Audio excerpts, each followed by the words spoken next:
Hello, everyone. Thank you so much for joining us today. My name is Josh Rovner. I'm the Director of Youth Justice with the Sentencing Project. We advocate for effective and humane responses to crime that minimize imprisonment and criminalization of youth and adults by promoting racial, ethnic, gender, and economic justice. Today, we're going to be discussing three of our recent papers about why youth incarceration fails, about better alternatives, and about the system reforms occasionally required to implement those better alternatives. And we're here to discuss solutions, not just problems. We're joined today by the author of those papers, Dick Mandel. He's the senior research fellow here, and by three expert reformers, who I hope will turn on their cameras now. We have Anna Bermudez, who is the former commissioner of the New York City Department of Probation. Clinton Lacey, who is presently the president and CEO of the Credible Messenger Mentoring Movement, CM3, and the former director of the District of Columbia's Department of Youth and Rehabilitative Services. And lastly, Brett Peterson, the director of the Utah Division of Juvenile Justice and Youth Services. However, our first guest today is going to be Jaclyn Cirinna. She's an established contributor to the juvenile justice reform movement. She's been the national space for about 8 years now, leading work as a system-impacted person, creating opportunities for others similarly system-involved. Now, we have space at the end of this webinar for your questions. So it'll last about 10 minutes of Q&A. If you do have questions, please type them into the Q&A box, not into the chat box. Though I definitely encourage you to use the chat box to type where you're watching from, maybe your affiliation. I think we usually have a robust conversation that takes place in that space. We just won't be monitoring it. We'll be monitoring the Q&A. We'll be sharing the recording of this in a couple of days. We are live on Facebook. We're going to post this on YouTube. If you'd like any questions answered, again, the Q&A, not the chat box. So with that, Anna, Clinton, Brett, Dick, can I ask you to turn off your cameras? And Jaclyn and I will talk for a little while. Excellent. Thank you all. So Jaclyn, thanks so much for coming, being willing to tell your story. You describe yourself as system involved. And so where do you start that story? Thank you for having me. I tend to start that story with it wasn't just me system involved. It's a part of stemming from watching my family be system involved, as well as thinking the courts may have just seen that last name and kind of gotten sick of it and let's drag her through the school to prison pipeline. But in a nicer version, I tend to start by saying, one, my story doesn't define me, and I've done nothing but try to make sure that my career can explain that. And to kind of deep dive into it, I'm formerly incarcerated. I've been in 14 out-of-home placements within the state of Massachusetts, and that ranged from ages 13 to 17. I was committed to the Department of Youth Services in Massachusetts until age 18, and that happened at 16. And so from 13 to 16 was in and out of a range of placements from Department of Children and Family, group homes, detention centers, assessment centers, you name it, I was probably in it. And I felt like there was a lot of trial and error. And I think that happens a lot with a lot of system people. There's, oh, let's see what works. And if it doesn't work, let's pull them out and let's try another thing. And I don't think any young person at age 13 is going to change around a lot of behaviors stemming from environmental circumstances to poverty, et cetera, within a few months. That's not going to happen with any young person. Can you imagine your own child leaving your home and the system telling you, all right, let's give it a few months and see if it works itself out? That's just not reasonable. It's not feasible. I don't know one person who went through that process and turned it fully around within that short span of time. And I think within my story, it was really frustrating to go placement to placement to placement, because at no point did I get to kind of sit down with myself and even process what was going on, which I feel like that happens to a lot of young people who already are entering the system with a lot of trauma, and going through court systems within itself can be its own traumatic experience. You're meeting a lot of people that are asking your full family dynamic. They're asking a lot of personal questions. You don't know whether it's okay to answer. If you do answer, are you incriminating yourself? And there's a huge lack of lawyers that have capacity to deal with young people, that their caseload just tends to be just so high that it's overwhelming when they get a lot of young people. And if you're dealing with a court-appointed lawyer, they don't really do much in your favor when you do have them. And so I feel like that's why my experience ended up going from the school and CRA and CHINS, which is a child need of assistance in Massachusetts. I don't know what other states call it, but that's kind of like how my involvement got started. And then it just dragged all the way through probation, diversion, and eventually kind of detention centers and incarceration. And I dealt with that up until 18. When I was 18, I signed up for benefits, which I've noticed after working with a lot of different states throughout the reform work, that a lot of states don't have benefits like Massachusetts. And I was lucky and grateful that I was able to sign up until 22 with free health insurance. They paid for my whole entire bachelor's outside of the scholarships and grants I was already receiving, and really put me in a good place in my career and offered some opportunities in terms of public speaking on my story to kind of change the narrative, and really worked with me in more of a restorative space, which I don't see happen a lot. And I think a lot of places can definitely learn from that. You know, I've said this privately and I'll say it again now. I think it's a lot to ask for someone like yourself to tell your story. And I appreciate your willingness to do that. And I understand that the limits on this. I mean, I think one of the things that when I hear you talk and when I've gotten to know you, someone could look at your experience and everything that you've been through. I'm now going to read from our notes you're 25 years old, college graduate, participant in Youth Leaders Network. You're a program associate with the Justice and Joy National Collaborative. You're a mentor. You've been a re-entry consultant with the Center for Improving Youth Justice. You're a policy intern with Citizens for Juvenile Justice. Like, that's a really impressive resume. And I say that as someone who is looking at resumes right now. And someone could look at your life experience and say, well, this is a success story. Doesn't the system work? And I'm curious what you would say in response to that. Yeah. And so it's funny that you asked that, because I haven't had anyone ask that question other than like what happened, like what made you kind of change. And so for me, I don't want to say the system necessarily worked, because the system traumatized me. And then I advocated a lot to be able to get to the point where I am today. And it also took a lot of personal efforts of realizing that not only was I traumatized and need to kind of step back and heal from that process, and that healing process took years and a lot of intentional spaces and people holding space for that, especially organizations. You know, I've been in this work since I was 18. And so I've definitely been given a lot of grace within processing all of that. And I'm really grateful for that. But I would say it takes, you kind of got to get sick of your own shit, to be honest. And a lot of young people aren't in that place right now. I've worked within facilities myself, and it's hard to recognize that as a young person, there's things that are out of your control that are not that most young people at that age just don't have to deal with. And so you're dealing with all of these abnormal situations, and you have to respond in a way that is it's not looked at from the system as normal, and it's not looked at from society as normal. And so a lot of people are like, kind of, what's going on, and we need all these things in place to kind of like fix them, when in reality it's just a need of community support. And it's definitely full circle. And on top of that, I'd say my family was traumatized too. There was times where, and I'm a I'm one of five. My mom and father had five children, but I'm also a twin. And so during this process of I'm going through the system, I have somebody the same age as me, this close to getting dragged down to it as well, and didn't, and the system constantly threatening to do so.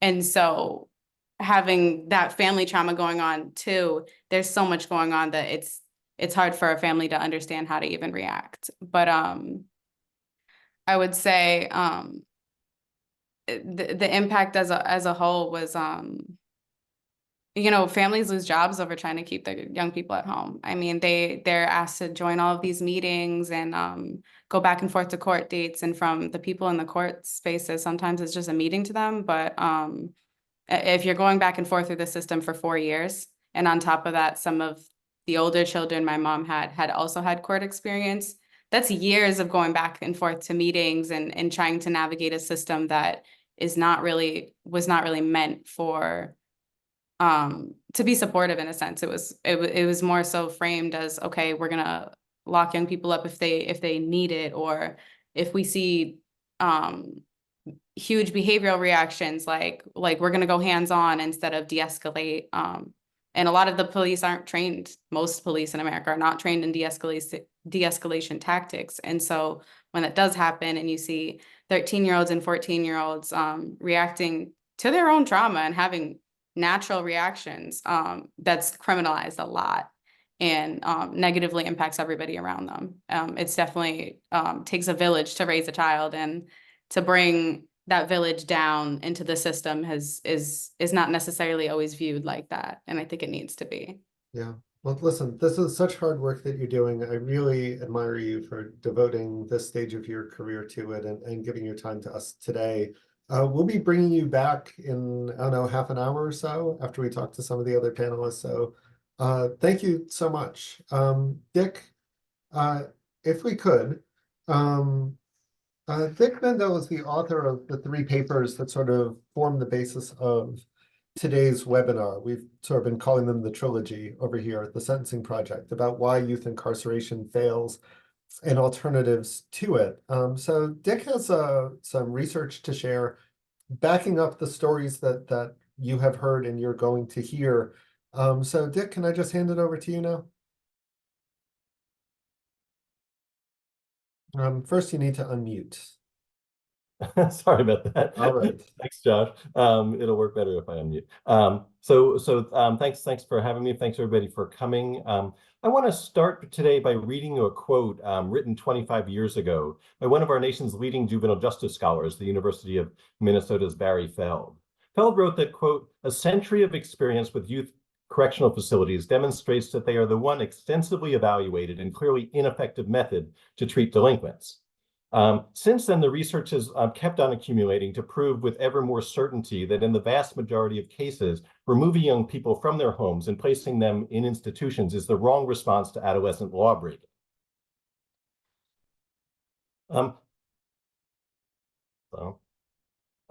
So specifically, the research shows that incarceration doesn't reduce reoffending. State data almost always show very high recidivism. Controlled research studies show that incarceration has equal but often much higher recidivism outcomes, worse recidivism, than probation and other alternatives. Pretrial detention has especially bad outcomes. Confinement in the pretrial period triples the odds of placement after adjudication and increases the odds of subsequent arrests and incarceration, both in the juvenile system and in adulthood. Hey, Dick, sorry to interrupt, but we are not seeing your slides on screen. You're not seeing them? We're not seeing them right now. Hold on. Sorry. That's all right. Much better. Okay. Right now you're in the presentation mode. Okay, let me. It's not giving me a chance to. I don't know how to. A second. Understood. Take your time.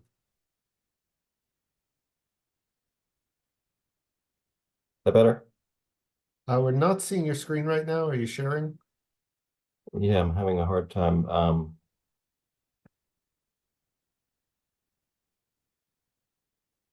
That better?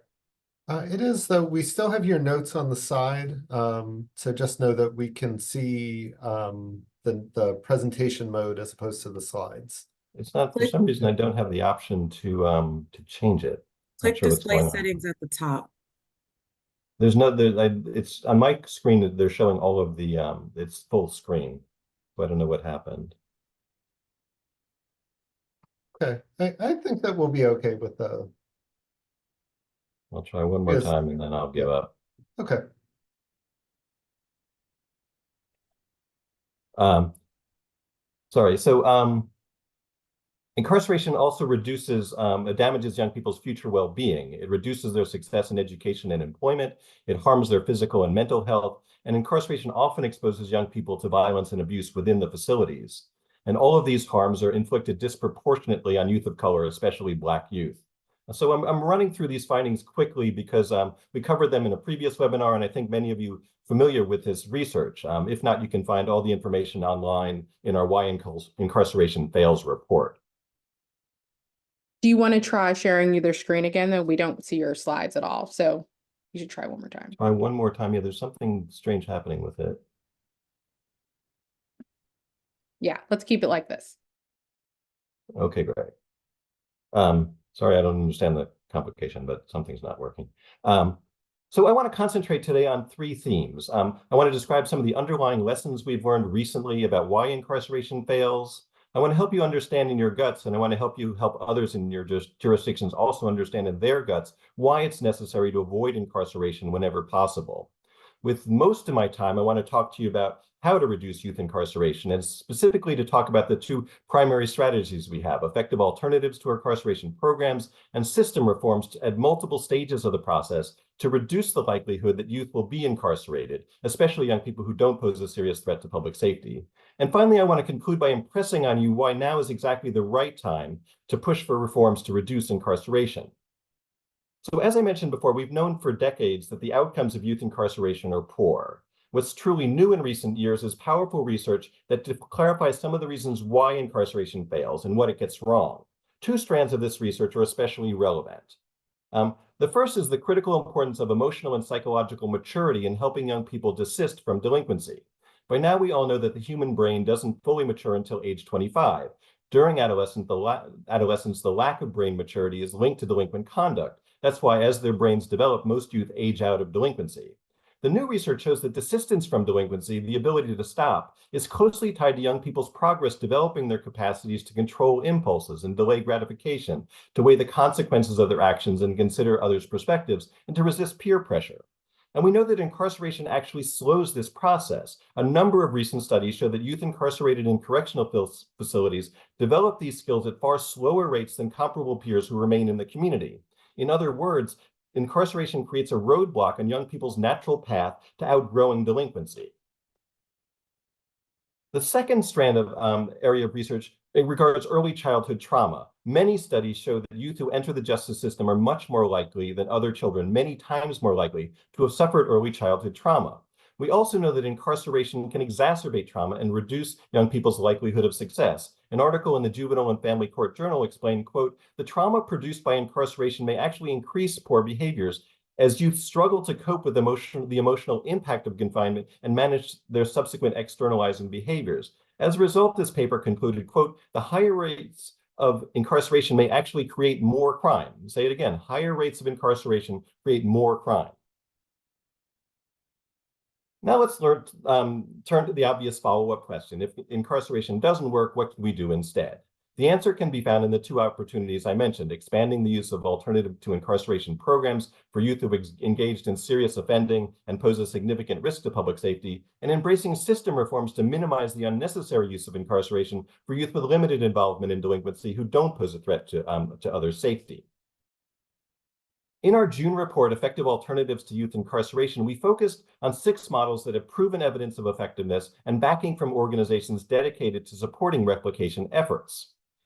Here's a list of those programs. There's Credible Messenger Mentoring, which hire community residents with a history of involvement in the justice system to provide intensive support to youth and families, typically as one part of a larger multi-pronged intervention. There's advocate mentor programs like YAP Youth Advocate Programs, which assign trained community residents to work intensively with young people and their families. And these programs operate all over the country. As do the third group, family-focused multi-dimensional therapy models like multi-systemic therapy and functional family therapy.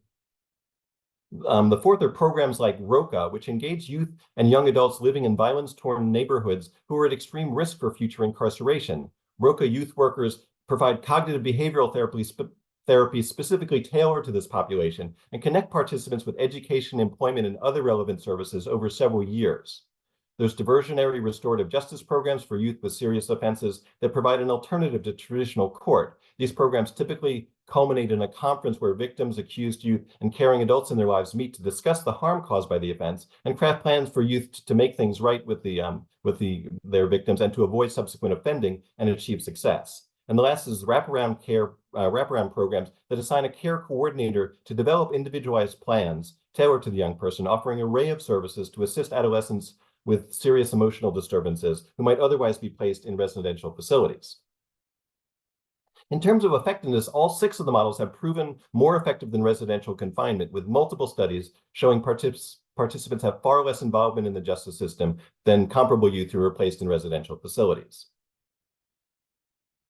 While these 6 models are exemplary, they aren't the only option for local jurisdictions seeking to provide alternatives to incarceration. Rather, the research shows that homegrown programs can work as well or better than the pre-existing models, but they only work if they include core elements and adhere to key principles. You can see the list here. You have to limit participation to high-risk youth. You have to work closely with families. You have to provide intensive mentoring and evidence-based cognitive behavioral therapies, and you have to connect youth with positive programming, employment, or other programs.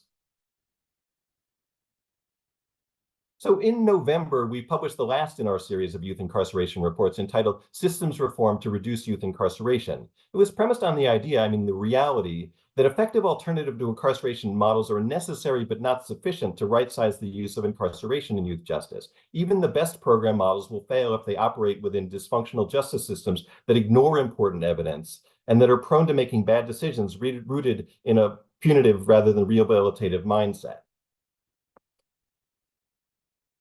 Sorry, I skipped a slide. At the local, I think I jumped. Here we are. My slides are out of place.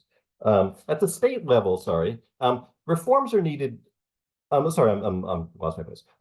Experience shows that reducing youth incarceration is less about standing up strong alternative programs than it is about reforming the rules and practices employed by juvenile courts and correctional agencies and shifting their underlying values. You need to steer youth away from more intensive court supervision at every stage of the process. You have to explore all options available to keep young people home and make determined efforts to reduce racial and ethnic disparities. At the state level, reforms are needed to emulate states like California, Texas, Maryland, and others that now prohibit incarceration in state facilities for some offenses. You need to follow the lead of Ohio, Illinois, Wisconsin, and other states that have created fiscal incentives that discourage local courts from committing youth to state custody. As in Connecticut, Georgia, and Mississippi, and other states, you need to redirect savings from decarceration to fund alternative to incarceration programming. And you need to ensure access to rigorous treatment for youth with mental health conditions like they do in Ohio and in Texas. Finally, you need to shorten the duration of confinement for those who must be incarcerated. At the local level, systems must narrow the pipeline to incarceration by shifting practices in the early stages of the justice system process, avoiding arrest for less serious behavior at school and in the community, diverting from court a substantial majority of referred cases, and minimizing the use of pretrial detention. These early stages are where most of the disparities in youth justice are generated, and often where youth are unnecessarily pushed down a pathway toward incarceration, rather than steered to community supports outside the justice system that are better equipped to address young people's needs, inspire their growth, and facilitate positive changes in their behavior. Local justice systems must also transform probation practices and stop making probation about rule compliance, and instead make it about support and opportunity to promote young people's long-term success. Most importantly, systems must stop incarcerating young people for violating probation rules and conditions, which is a major driver of incarceration in many youth justice systems. Local systems should also consider undertaking comprehensive race-conscious systems reforms aimed at minimizing correctional placements, employing strategies that proved highly effective in a demonstration by the Annie E. Casey Foundation. And local systems should also emulate jurisdictions like Pierce County, Washington, Summit County, Ohio, and Santa Cruz County, California, and others that convene meetings to explore every option before removing any young person from home. As I come to the end of my remarks, let me summarize. We know that incarceration doesn't work. And we're learning more and more about why it doesn't work, how the use of incarceration contradicts all that we've learned about adolescent brain development and trauma-informed care. And we have a host of solutions, both effective programmatic alternatives and proven system reform strategies to safely reduce incarceration and improve youth outcomes. In my remaining time, I want to conclude with a few words about why now is exactly the right time, an urgent time, to focus on reducing youth incarceration. Why? First, because as a nation, we continue to incarcerate way too many young people. Even after the large reductions we've seen over the past 2 decades, America's juvenile courts continue to remove young people from their homes 250,000 times every year. Most of these young people don't pose a serious threat to public safety. At last count, only 35% of confined youth were accused of serious violent offenses. And many are locked up for misdemeanors or rule violations or even status offenses like truancy and underage drinking. Yes, there's been progress in reducing youth incarceration, but the reform movement to reduce facility populations is nowhere near complete. How else do you explain the fact that as a 2020 UN report found, the US youth incarceration rate is 11 times higher than in Western Europe and in Asia, 10 times higher than in Eastern Europe, 7 times higher than Oceania, higher than anywhere else in the world by far? We remain an outlier on the world stage and not in a good way. The second reason why now is the right time is that without a renewed focus on reform, there's a risk of a dangerous pendulum swing in youth justice, erasing the hard-earned gains achieved in recent times and launching a new era of ill-informed, unjust, counterproductive, yet tough responses to adolescent offending. We're already seeing an increase in facility populations. We're already seeing a flurry of hyperventilating news coverage trumpeting a purported wave of youth violence that is just not supported by the available data. And we're seeing the beginnings of a policy shift in red states and blue states, backpedaling from evidence-based reforms and embracing tough-sounding responses that we know just don't work. And with that, I'll turn it back to Josh. Thanks for listening.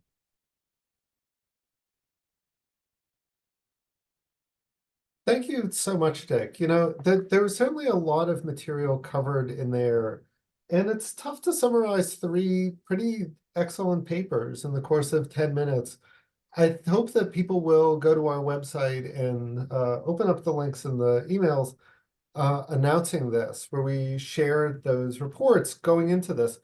I think the core message that I want to get across is the idea that we have better alternatives out there. I always suspect that the people who are attending our webinars and getting our emails here at the Sentencing Project don't need to be sold on the idea that youth incarceration is a bad policy. That's why you guys get our emails and are here in the first place.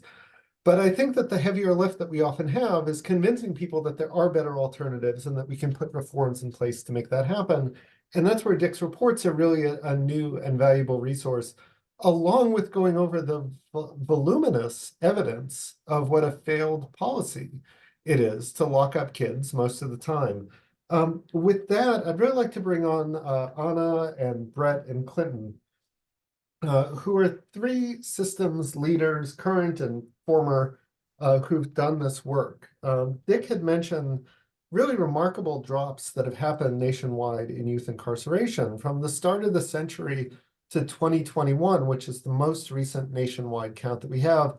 Youth incarceration on a typical day dropped from more than 100,000 kids locked up to about 25,000. Obviously way too many, but a drop of over 75% is an amazing accomplishment.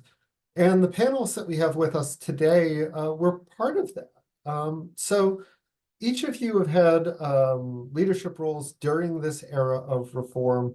And I think I'm going to start with Anna just because alphabetically you're first. So I'm curious if you could tell us, just summarize for us the story in New York City about reducing incarceration there, both before and during your tenure. So thank you for having me. It's a long story because it has multiple layers, but I'll try to be very brief. Basically, a lot of it started back in the early 2000s when we were creating even though we were not an Casey Foundation JDI site, we started working on reducing detention at the front end. So we did a lot of work in the front end, created a local risk assessment instrument that would guide the judges and the Department of Probation in making the recommendations, for detention. And then we created a continuum of alternatives to detention, right? So that young people who were kind of on that bubble of, and when a judge was considering remanding them, that they would be able to be in their communities with a rigorous support system, right? And then fast forward to 2012, when we then focused on the deep end, if you will, and made a lot of reforms for our, dispositional and sentencing, if you will, process, in which then we created multiple layers of probation, used a risk assessment instrument that was part of a decision-making grid, so that, we know all the controversies about risk assessment instruments. So we didn't want that to be the sole, way that something got decided or recommended. And we did that process with a multiplicity of stakeholders and coalitions and community involvement as well, which is a critical component of all of this, which helped the buy-in of the system, because it already had bought into the let's keep kids out of detention. Now we needed to say, let's keep kids out of placement. What this era is most known for is our close to home, initiative, which is keep the kids at home. But I always say first, before keep the kids close to home. But my thing was always like, let's keep them home first, and then if they can't stay home for some reason, then keep them close. So all of that, worked to reduce placements in juvenile residential facilities, and tremendous increase in diversion also, because we doubled down on that again in the for the front end. At the same time that this was happening in the juvenile in our juvenile division, in our adult division, we're also focusing on young people. Clinton might be able to say something more about that, which I'm sure he will. And he was instrumental in that piece of it, of involving community and credible messenger mentors, to really work with our young people to keep them out of the system, or get them to, be able to, get better outcomes, better wellness outcomes as well. And then the last piece I'll say is that we also were able to harness the commitment of our staff to really become coaches, and not, as opposed to referees. And I don't know if anybody's heard Brian Lovins talk about this, but, with always the lens of, if this was my kid, is this what I would do? Is this what I would recommend? Is this what, and so I think all of those things combined really, made a big difference for us. Thanks so much. Brett, you're in Utah, which is certainly a pretty conservative state. And so tell us about the story and your experiences there with reducing youth placement. Yeah, no, I appreciate the question. And I think it's always an intriguing dialogue, recognizing that these are not, they don't have to be political issues. They certainly become political issues, but they are sound policy issues, hopefully, right? Maybe I'm being too idealistic there, but I think that the journey in Utah really, there's a lot to it, and it's decades long, really. When you think about it, I always kind of frame it in this context of, Utah had some good bones for quite some time. We had a close to home model, small facilities, all of that years and years and years ago. We had a dedicated juvenile court bench, which I think was really important. And I know a lot of jurisdictions that may sound that's just how it is, but there's a lot of places that don't have that. So I think you had some of those places, those things in place. And then I would say, we made that shift to really looking at things from a positive youth development perspective, wearing that lens in the work we did. But you're still housed, fundamentally within kind of at least in facilities, if nothing else, in a correctional environment. And so then really where I think the work started is, heavy duty reform work, probably about 8 years ago. And then especially in the last 5 or 6 years, and it kind of starts with, finding some aligned philosophy. Even though maybe not everyone was on the exact same page from a policy perspective, there was these undertones of, okay, we can do better treating kids like kids. and then starting to understand the research, some of the stuff that Dick touched upon. Like, look, we know why we may have wanted to lock a kid up for X, Y, and Z, but here's the real consequence. And luckily, we had really good data. We had really good, obviously, we had all the national data, but we had really good local data where we could see, 1-to-1, here's the kids who were diverted versus the kids that weren't for the same offense. And here was their trajectory. And we could look at that and piece it together.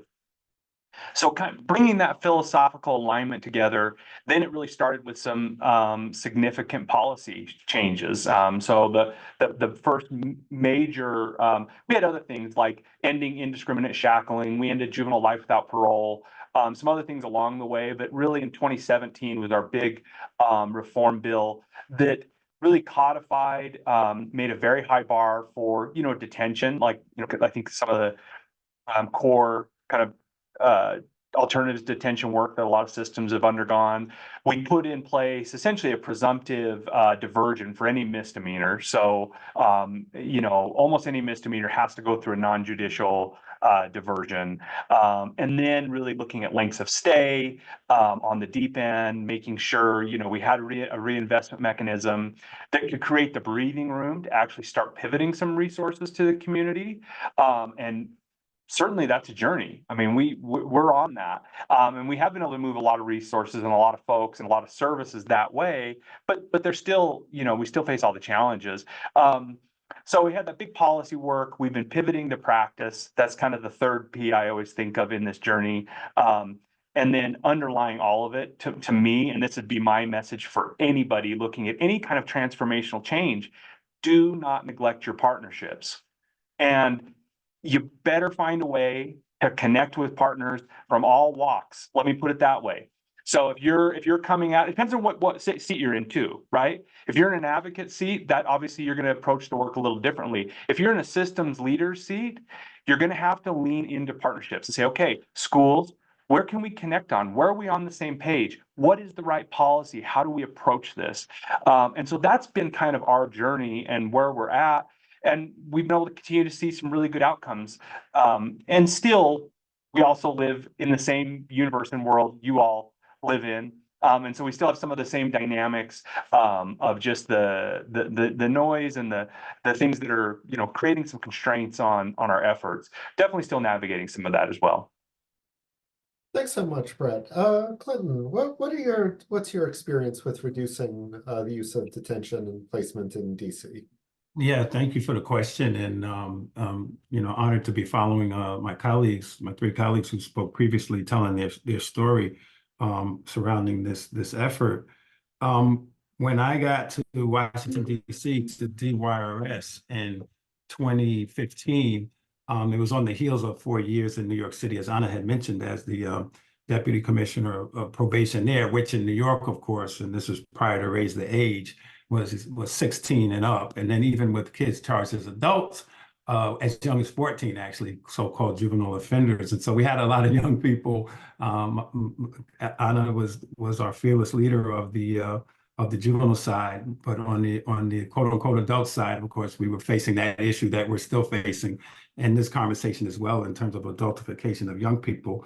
But with that said, as Anna shared, it was there that we really implemented a major shift in philosophy and the way young people would be engaged. And that was to invest in the capacity of community partners, in particular credible messengers, to be the front line of engagement of young folks. And of course, that resulted in over a 60% reduction in recidivism among those 16 to 24-year-olds. So on the heels of that body of work and that growing effort to really drastically shift the level and authenticity and effectiveness of community partnership, right, that helped to really fuel what we did in DC. Of course, when I got to DYRS, I inherited an agency and a system that had come a very long way not long before that. And so under the leadership of Vinny Schiraldi and several other people, DYRS was actually born as an agency. Prior to that, it had been like a division of another agency, underfunded, under-resourced, and of course known for the notorious Oak Hill facility, which was like over, built for over 250 kids or so, but persistently overcrowded with just a horror show of poor conditions and treatment for young people across the board. And, that's a whole story that could be told at another time. But needless to say, major work was done to close Oak Hill. The Cirrati administration and the city made a commitment to follow the data as has been shared and start to keep and put more young people in the community, knowing that you could do that in a safe way. And so when I got to DYRS, it was on the heels of that work. And so at that point, Oak Hill had been closed. We then had an 88-bed detention facility, which was overcrowded, in fact, when I got here. And then a post-dispositional facility that had newly been built called New Beginnings, which was a 60-bed facility. That in and of itself represented major advocacy and reliance on data, and a lot of what we're talking about, even to successfully get a facility built at that relatively small number at that time, 60 beds, which itself was at near capacity when I got here, right? Average daily population of over 50 young people. But what was, I think most a biggest challenge was, while these major developments had taken place, there was still, I think, a high risk for old habits to come back. And we could see the creeping up of, certainly the detention center was overcrowded, and we could see the numbers at the post-dispositional facility where we totally controlled the population creeping up as well. And so we really implemented an approach that I think was based on two major ideas, I think, right? First of all, to deinstitutionalize young people, we needed to institutionalize a new culture and some new values, right? And that resting on the premise that young people court-involved young people can be safely kept in the community with the right type of support and continuum of care and engagement, right? But then we had to institutionalize what I think of as a sort of burning, compelling question or lens that is easy enough to say, but was very hard work to institutionalize in our practice and our discipline as young people were coming to the agency. And that question was and is, what would it take to keep each and every individual young person in the community? And if not keep them there initially, get them back to the community as soon as possible, wholly connected and supported in a safe way. And so when I say institutionalizing those questions or that lens, that meant putting into place a set of practices, analysis, right? Development of a continuum of care in the community, which had to be strengthened and developed, right? Putting substance behind that idea so that we could successfully answer the question, well, here's what it will take. It ended up taking, as was shared by all who spoke before me, a real commitment and actual financial investment, which I could talk about later, into building this community continuum led by credible messengers. At the end of the day, well, the day isn't over, but at our greatest point of success during our tenure there, it was there from 2015 to 2021, we were able to lower the population in detention, which we didn't totally control, but we were able to lower that to under 20 young people in an 88-bed facility, average daily population.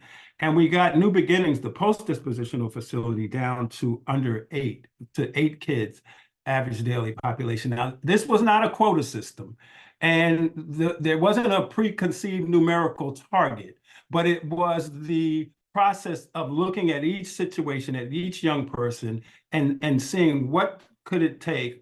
How could we build a continuum of care that could safely keep kids and put kids back into the community? And that's essentially what we did over that course of time. And so just wanted to give that sort of overview of our process. That was fabulous. I appreciate all of you. Jaclyn, if you want to come back on in, again, just a reminder, if you want to ask questions to the panelists, we have about 15 minutes left in the hour. Please use the Q&A box. And I'll do the best to sort of combine and fold in questions that we're getting. This kind of combines what a number of people have said, that there's sort of concerns about rising crime. I think that we hit something of a nadir during the pandemic, and there's certainly been some scary statistics out there. it's a little easier to do this work, I think, sometimes with the wind at our backs. Though I think the polling data always shows that people believe crime is on the rise. I'm curious what your responses, each of you, would be. The thought that the only way that we can provide real accountability is through the deep end of the system, through harsh responses. What would you say to that? And you know what, Jaclyn, if you want to go first, I'm happy to have you back. And if not, we could go to someone else. Yeah, I'll go. I'd say prevention work. I don't think it needs to get to a point where young people are dragging all the way deep through multiple systems and cross interaction. We don't need to get to that point.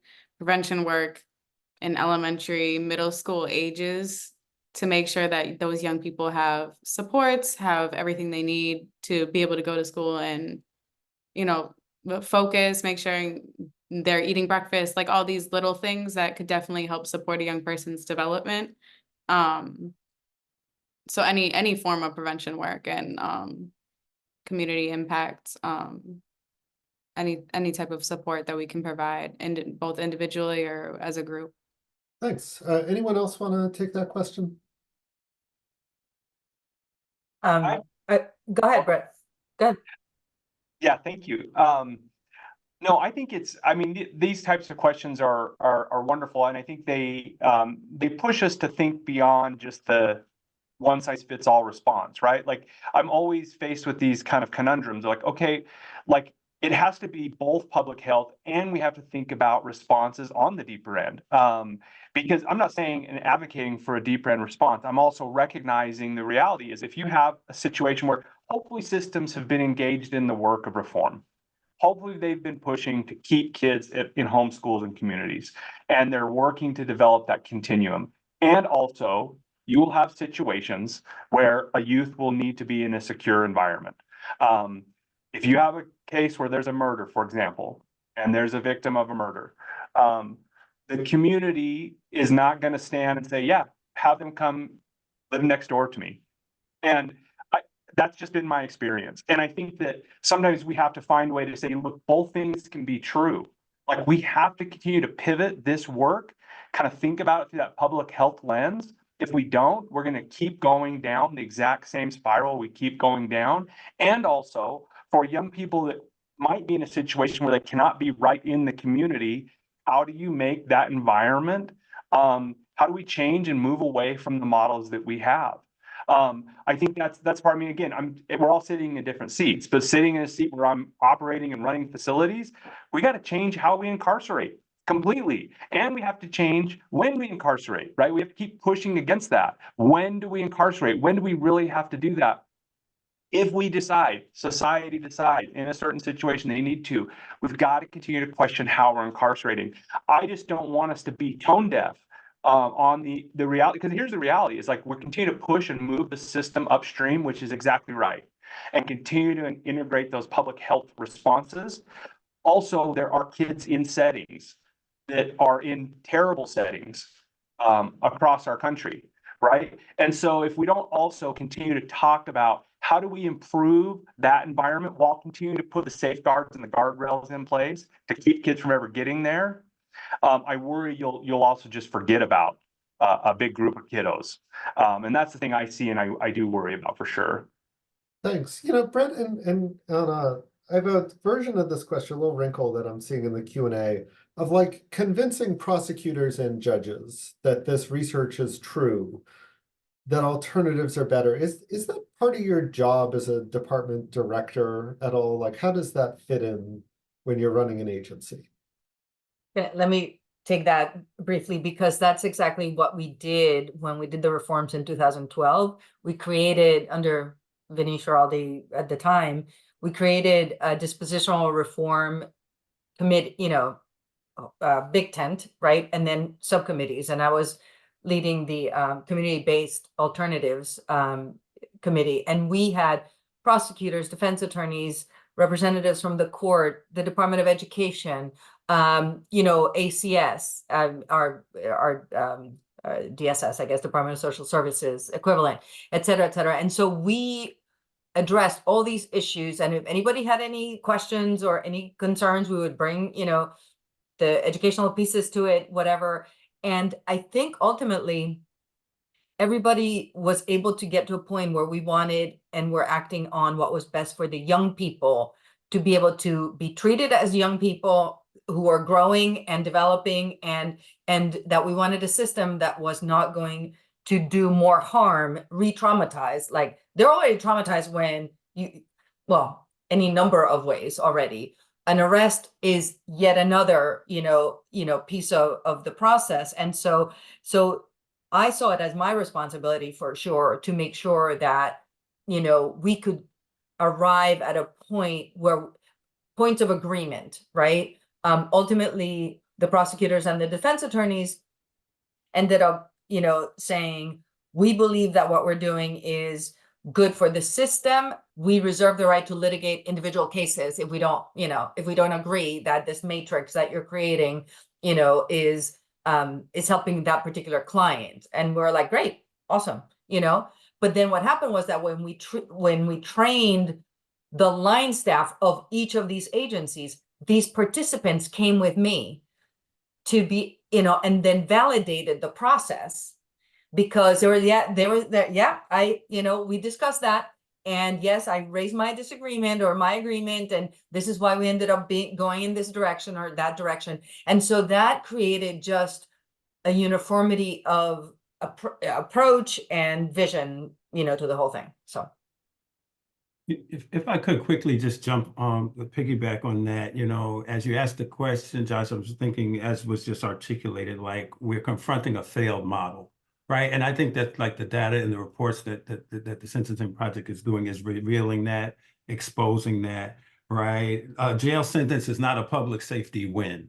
Like, there's no evidence of it at all. In fact, we see, as you have articulated, how it can, in fact, decrease public safety. So a conversation about what incarceration is and looks like, or is it incapacitation, consequences, I think from a restorative perspective, it's really important that we have that. I agree with Brett. But in the meantime, there's so much that we can do to reduce incarceration. Interestingly, COVID played a major role during our time. And it was interesting, here in DC and around the country, all of a sudden, this will to depopulate institutions, got some support, and it was done in many places without spikes in crime, right? And it revealed, right, the fact that you can put people in the community who we have a habit of incarcerating. So what is the substance of that engagement, that supervision, that connection to services? Like, that's the question that we're answering as we depopulate and safely keep people in the community. The last thing I want to say about doing this when you don't have the wind behind you, right? And I think COVID was a wind, was finance. Like, how do you pay for this continuum? And I just wanted to quickly share that, unlike in New York and DC, we didn't get a windfall of funding. We did justice reinvestment. We decreased funding in our own budget lines that were paying for out-of-home placement, et cetera, and invested in Credible Messenger and a continuum of community-based engagement that could work with those same kids who we were previously incarcerating, right? So it's definitely doable, and it doesn't require new money necessarily. I want to piggyback on that too. I think that back to your other question too, Josh. Yes, I think as system leaders, it is your obligation to inform your partners at the table. I'm in conversation. It's our legislative session right now. Every day I'm in at the table with my prosecution partners, my defense partners, law enforcement, and being able just to elevate again back to what Clint just mentioned. It's like, what we want to get at is public safety. So let me walk you through what gets to public safety. But at the end of the day, when we push on all these reform efforts, which we continue to push on, we have to be ready to stand up to answer the call of the now what question. You might get people philosophically on the same page with you. Like, yeah, let's do that different. But if we can't demonstrate and show, okay, here's now what you can do different from a practice perspective, all of it will unravel, especially then when you get the wind in your face, with the politics involved. So, anyway, I just wanted to add those couple thoughts on as well. It's great. We collect and report on a lot of data here, and half of my job is research and the other half is advocacy. And it's fascinating to see, to the extent at which the research really does help us, and other times that we have political leaders who shut their eyes to it and shut their ears, who simply refuse to believe. You know, if data produced by the state shows that there's fewer kids getting arrested than there were 10 years ago, they simply aren't going to believe it. I think that people who are directly in the system, who can talk about what has happened to them and what they have seen firsthand, the stories really have to be part of the advocacy work, and it's something that we strive to do here. You know, I'm sort of struck by the fact, we only got 5 minutes left here, so this may be impossible. But we're looking at 50 years under the Juvenile Justice Delinquency Prevention Act. And when I do research on that, and you look at the historic history there, people are saying the same things then that they're saying now about locking up too many kids on low-level offenses. The system itself is traumatizing. I sort of wonder if each of you see sort of a hope for change going forward, so that 50 years from now, when we're celebrating a 100th anniversary of the JJDPA, what does the system look like that is more healing and more supportive? Anna, I'll start with you on this. Well, you know, I think first we have to develop both the courage and the will to fight for the young people who many think deserve to be in the system or incarcerated, with the same energy that we use to keep kids who we don't think should be in the system because they're low-level offenses or this or that, or they're like good kids caught in that. There's all this rhetoric of good kids, which all kids are good, okay? And we have to continue this fight for all of the children involved in, and the young people involved in the system are our children and our young people. And you have to believe in their capacity for growth and for everything. And you can't continue to put them behind the 8 ball forever and have to be a superhuman like Jaclyn to like overcome all this. It can't be, and you know, like, and so I'm hopeful for the restorative justice movement. All of all parts of the continuum of a juvenile justice system should be grounded in restorative practices.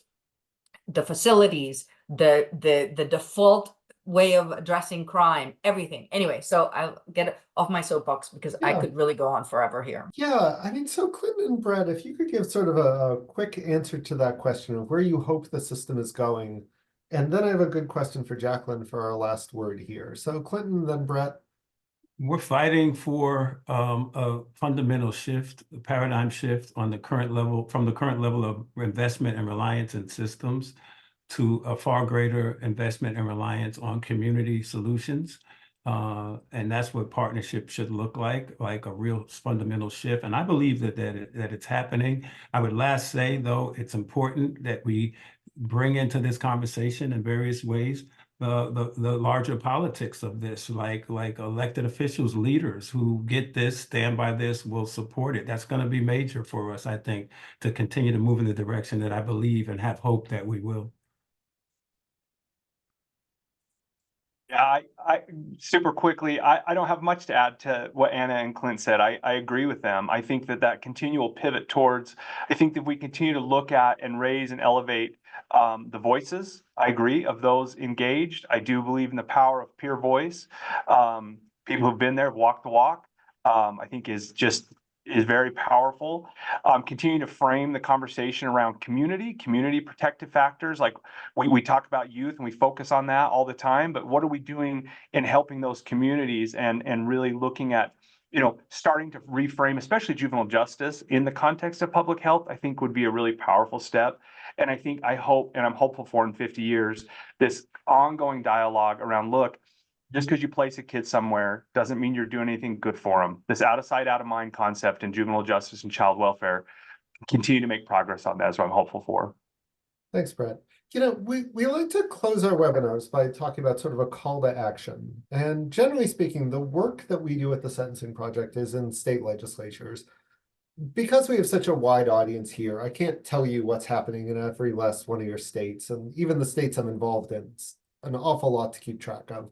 a wonderful organization, National Juvenile Justice Network. And if you go to their website, you'll see organizations in almost all of the states and the District of Columbia who are doing this work on the ground.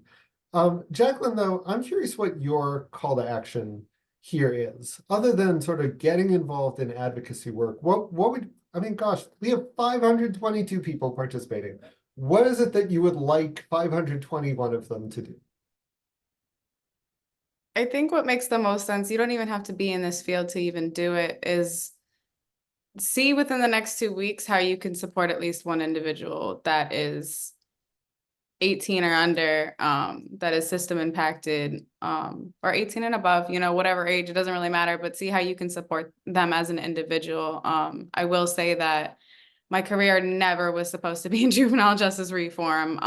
It wasn't my goal. In elementary school, I wanted to be president before I even knew what being a female president would look like. And I think just supporting young people within their goals and let them be in a creative space. When you're in a traumatic space, you're not thinking of what you can do. You're thinking of all these people around you telling you what you can't do. And so try to tell a young person what they can do. Excellent. Thank you so much. You know, so Jaclyn, thank you. Clinton, Anna, Brett, Dick, excellent papers. And thank you everyone who was here for the whole hour. We really hope to continue this conversation. And thank you so much for your participation today and being part of us. So thank you. Thank you.